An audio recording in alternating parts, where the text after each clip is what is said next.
Okay, so you're doing all these different things for the benefit of whoever's watching you, the police. Did this continue, or did it stop at some point? Well, it continued. What I used to do is I would take the dog out the side door, and when I would let him out, it must have been a neighbor's SUV, but I would see it over there, so I would just like stare at it to let it know, let him know I see you. What's the point? I see you, and you're watching me, I'm watching you, type thing. And one day I was out there and I started thinking about something that had happened a few months earlier that at the time seemed like nothing, because what happened was it was a weekend and sometimes we'd have a bunch of guys we grew up with come over and play cards. And a bunch of guys were there playing, so there's a lot of cars out front.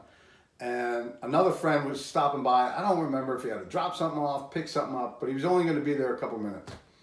And we lived on a corner and one street was busy, so you couldn't park there. So our driveway was full and in front of our house was full all the way up to the neighbors' yards. And he came driving by and he came slowed down, looking for somewhere to park. And he was like, he was on his way somewhere, too much. He said, I'll come back later. And he drove off.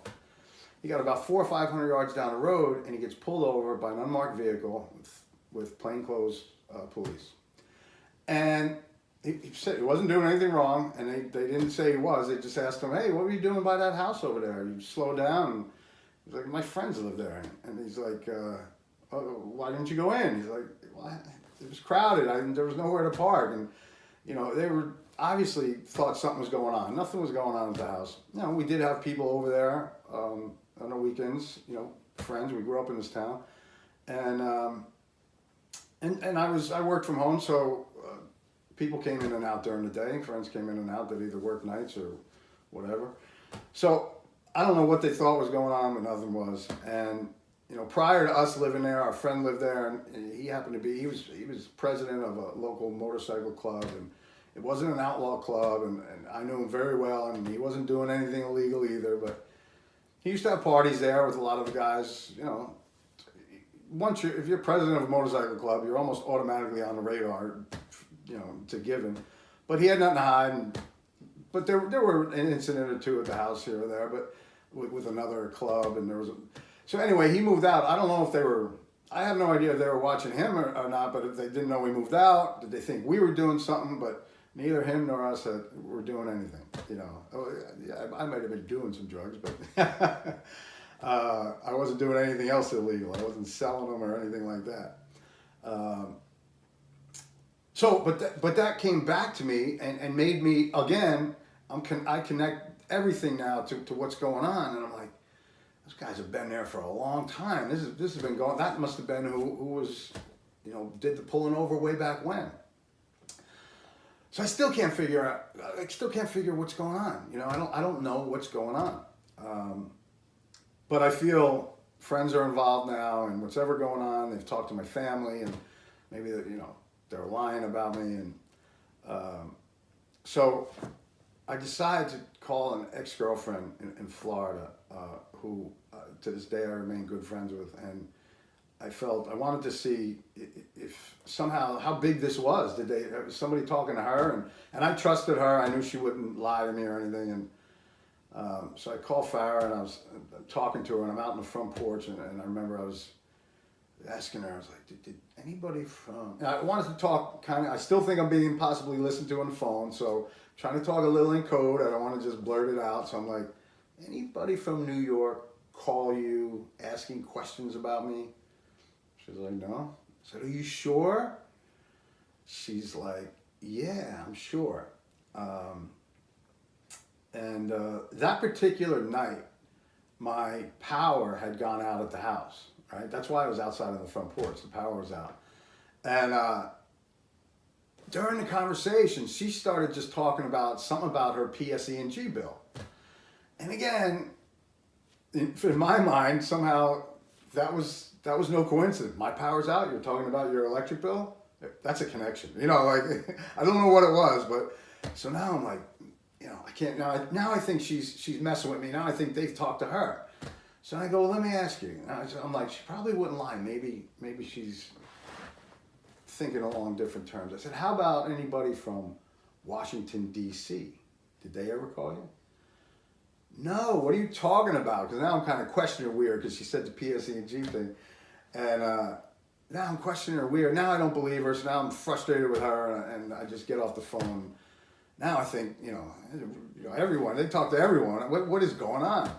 So it's, and like 2 days later, and now, so I'm, I go back and forth to thinking, am I crazy? Am I paranoid? But I'm connecting everything.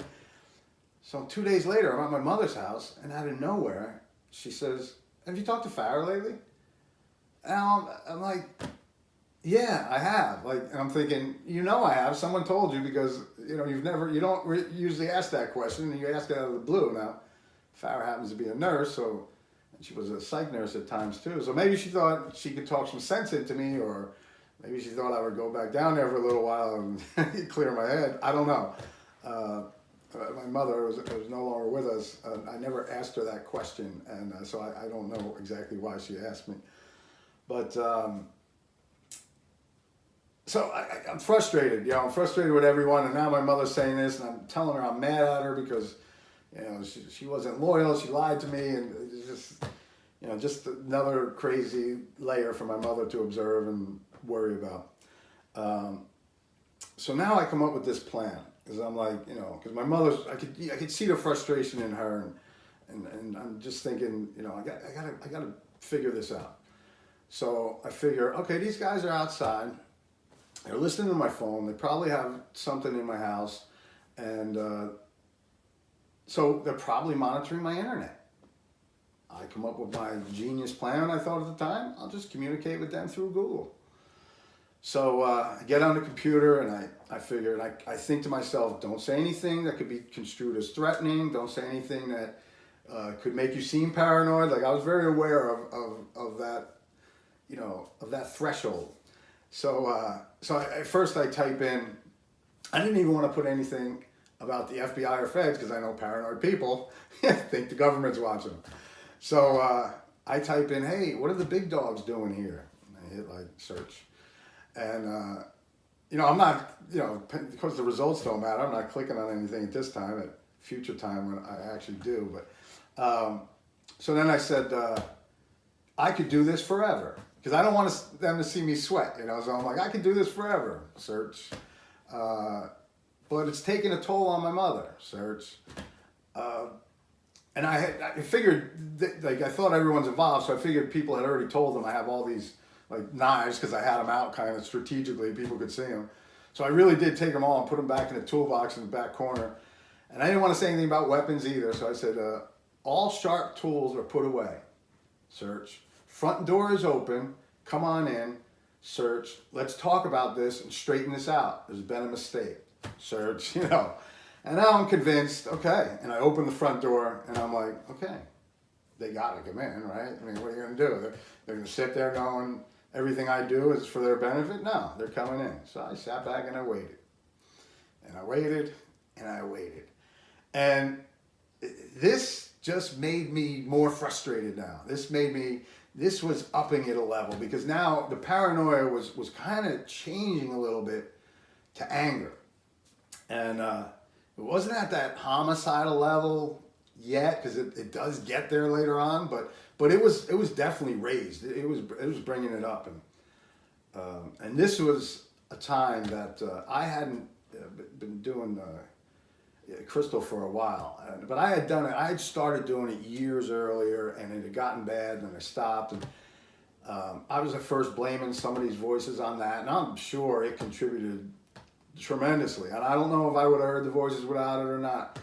But I would go weeks, sometimes months without doing it because it wasn't available sometimes. And, these distant voices were still there. So I rationalized that maybe it's not the drug, maybe it's, maybe it's something else. I went through a whole string of things that I thought possibly it's just I can hear my mind working. Possibly I have some sixth type sense. I didn't know, and I kept rationalizing. So at this point, though, I felt it'd be a good idea if I was on alert a little more, because now this thing's bigger than I thought. I see they've gotten to my friends in Florida.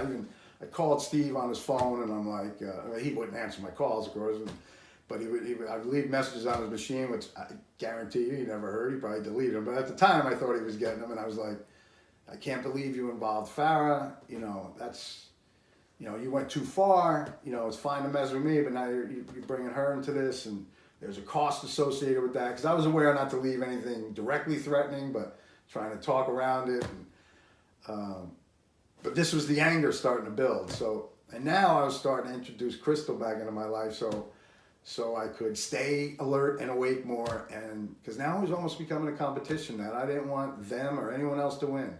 And you're not going to win, I'm going to win. And anyone, if you haven't done Crystal, it's not a good drug to do when you're already paranoid. It only is going to increase that, which it did, and made the whole situation a lot crazier.